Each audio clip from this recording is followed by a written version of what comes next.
Bismillahirrahmanirrahim. Talking about the urea cycle, first of all we'll look at some facts about the urea. Urea जो होता है ना भाई,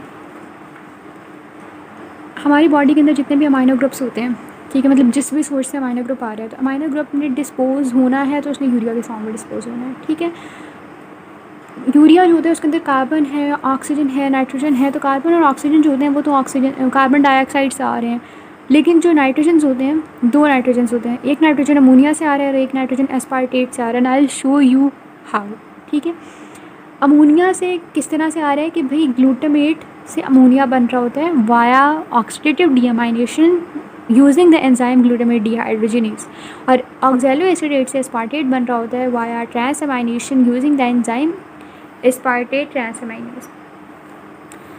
urine के अंदर नाइट्रोजन प्रेजेंट होता है। नाइट्रोजन जो यूरिन के अंदर प्रेजेंट होता है, 90% of that nitrogen is urea.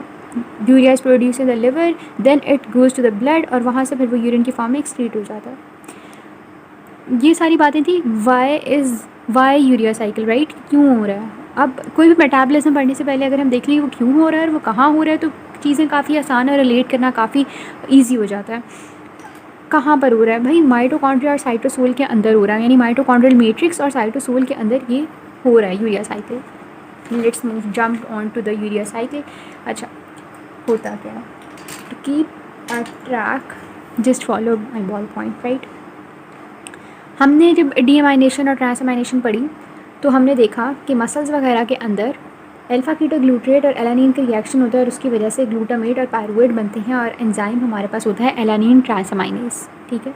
ये जो ग्लूटामेट होता है, ये ग्लूटामेट बेसिकली ये ग्लूटामेट एक ऐसी टैक्सी है जो कि बॉडी के अंदर से नाइट्रोजन्स लेती है और जाके लिवर को दे देती है, ठीक है, in putting in most simple words, ठीक है, ये काम होता है इसका।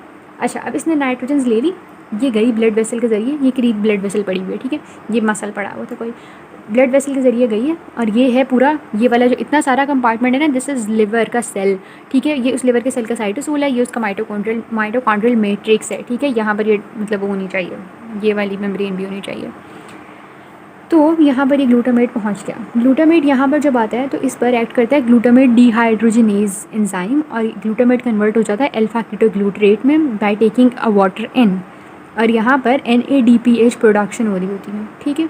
ये NADPH जो है it can be use for the free radical reactions और for the fatty acid synthesis, जो भी है, ठीक है। हमारा काम है कि अमोनिया भी रिलीज़ हो रहा है, अमोनिया रिलीज़ होता है, वो उधर से हाइड्रोजन पड़ा होता है कहीं, उसको उठाता है, ठीक है, और वो अमोनियम बना देता है। अमोनियम अब क्या करता है, अमोनियम जो है वो ब्लड वेसल की तरफ भी जाता है, अमोनियम जो है माइटोकॉन्ड्रिया की तरफ भी जाता है, ठीक है। यानी अमोनियम जो है जो माइटोकॉन्ड्रिया की तरफ, वो ब्लड वेसल वाले को हम बाद में छेड़ते हैं। अच्छा, जो माइटोकॉन्ड्रिया की तरफ गया है ना, माइटोकॉन्ड्रियल में को उसने मेम्ब्रेन को क्रॉस किया और माइटोकॉन्ड्रियल मैट्रिक्स के अंदर आ गया। अब वहाँ पर था बाइकार पड़ा हुआ, वहाँ पर थे ATPs, तो अमोनियम इनके साथ मिलते हैं, दोनों के साथ 2 ATPs यूज़ हो गए हैं। जहाँ पर ऑरेंज है वहाँ पर एनर्जी का कुछ लेन देन हो रहा है, तो नोट इट, और जहाँ पर ग्रीन है वहाँ पर एंजाइम है, ओके, नोट इट। एंजाइम इसलिए नोट करना है बिकॉज मेटाबॉलिक डिसऑर्डर्स में हमें पता होना चाहिए एंजाइम कहाँ कौन सा है, ताकि हम वहाँ पर स्टॉप लगा दें इस मेटाबॉलिज्म को।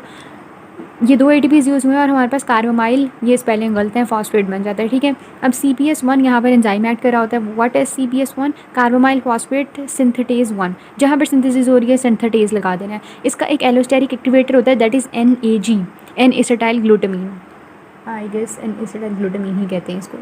अच्छा, अब क्या होता है कि कार्बोमाइल फॉस्फेट जो होता है ना, ये फर्दर ऑर्निथीन के साथ मिलता है, ऑर्निथीन के साथ मिल के एंजाइम यहाँ पर पहले तो इसका ना इनऑर्गेनिक फॉस्फेट एक यहाँ पर से रिमूव होता है, इनऑर्गेनिक फॉस्फेट रिमूव होता है और फिर ये ऑर्निथीन के साथ मिलता है।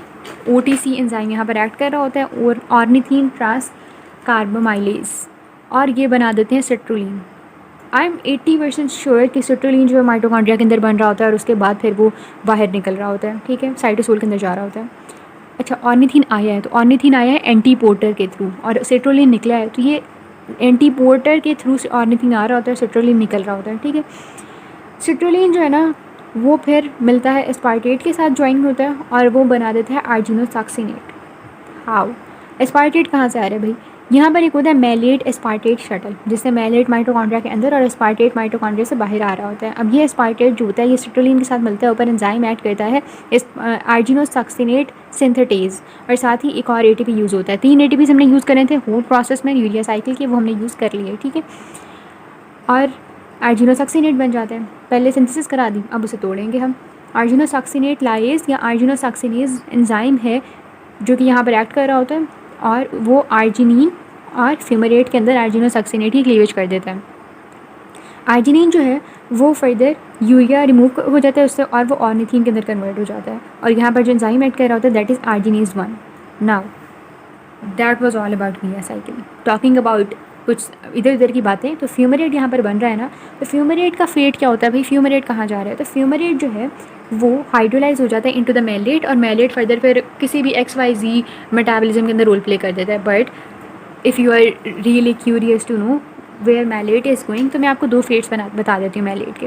पहला फेट ये कि मेलेट की ऑक्सीडेशन हो जाएगी, मेलेट के ऊपर मेलेट डिहाइड्रोजनेस एंजाइम एक्ट करेगा, हम इसे ग्रीन से कर देते हैं, और ये कन्वर्ट हो जाएगा इनटू द ऑक्सैलो एसीटेट, ठीक है। अब क्या होगा ऑक्सैलो एसीटेट की, उसकी ट्रांसअमाइनेशन हो जाएगी और वो एस्पार्टेट के अंदर कन्वर्ट हो जाएगा। वेट, हमने अभी एस्पार्टेट पढ़ा, यहाँ रहा एस्पार्टेट, तो एस्पार्टेट क्या करेगा भाई, यूरिया साइकिल के अंदर ही रोल प्ले कर देगा, सिंपल। दूसरा क्या होता है इसका फेट कि माइटोकॉन्ड्रिया के अंदर चला जाता है। यहाँ पर हमने देखा शटल था, माइटोकॉन्ड्रिया के अंदर जा रहा है ना मेलेट, राइट। अच्छा, TCA साइकिल के अंदर वो इनकलकेट हो जाता है और वहाँ पर ऑक्सैलो एसीटेट बनाता है और ग्लूकोनियोजेनेसिस के अंदर रोल प्ले करता है।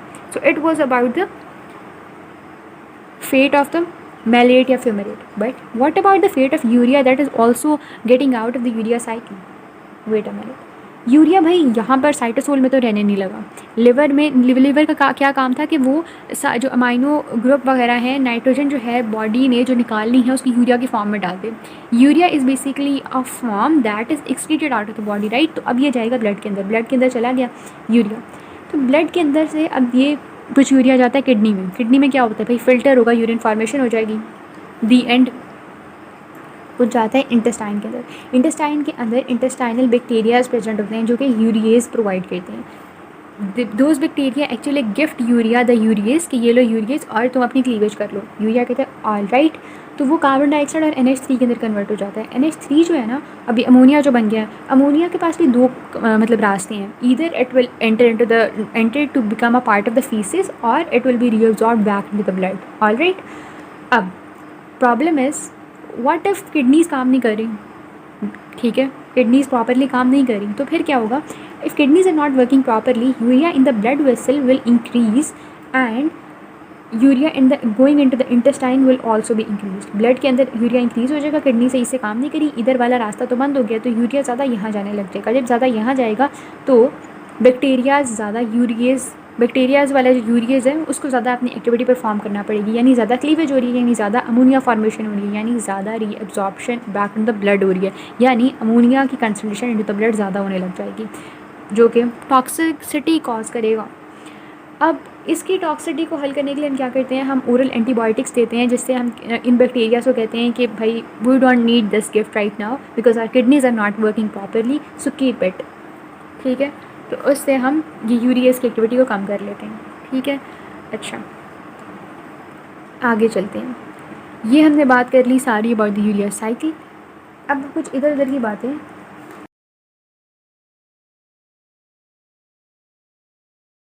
इधर उधर की बातों में पहली